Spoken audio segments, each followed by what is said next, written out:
സാധാരണ നമ്മൾ നോർമലായിട്ട് മീൻ വറുക്കുമല്ലോ നമ്മൾ ചെയ്യണത്. ഇന്ന് നമുക്കൊന്ന് വെറൈറ്റി ആയിട്ട് മീൻ വറുത്ത് നോക്കിയാലോ. അത് നമ്മുടെ ചെറിയ മീനായ നത്തോലി വെച്ചിട്ട്, നത്തോലി അല്ലെങ്കിൽ കൊഴുവ എന്നൊക്കെ നമ്മൾ പറയില്ലേ, ആ മീൻ വെച്ചിട്ട്. അപ്പോൾ അതിൻ്റെ ഉള്ള മസാലയും കാര്യങ്ങളും അതിനുള്ള എന്തൊക്കെ സാധനങ്ങൾ വേണമെന്ന് ഞാൻ വീഡിയോയിൽ വ്യക്തമായിട്ട് പറയുന്നുണ്ട്. പോകാം വീഡിയോയിൽ. അപ്പോൾ നമ്മളിതേ നത്തോലി മീൻ നല്ലപോലെ കഴുകി വൃത്തിയാക്കി എടുത്തിട്ടുണ്ട്. നത്തോലി പല സ്ഥലത്തും പല പേരാണല്ലേ പറയുക. ഞങ്ങളിവിടെ നത്തോലി കൊഴുവ എന്നാണ് പറയണത്. നിങ്ങളുടെ സ്ഥലത്തൊക്കെ എന്തെന്നാണ് ഇതിന് മീൻ പറയുക എന്നുള്ളത് പേര് കമന്റ് ഇടണേ. അപ്പോൾ അതാ നമ്മൾ ഒരു പാത്രത്തിലോട്ട് മാറ്റുവാണേ. നമ്മളിതേ 1/2 കിലോ മീനാണ് എടുത്തിരിക്കുന്നത്.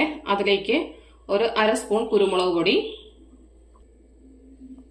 1/2 സ്പൂൺ പിരിയമുളക് കൂടി ഇടണേ. അപ്പൊ നമ്മളിതാ ആദ്യം 1 സ്പൂൺ ഇട്ട് ഇനി ഒരു 1/2 സ്പൂൺ കൂടി ഇട്ട് കൊടുക്കാവേ.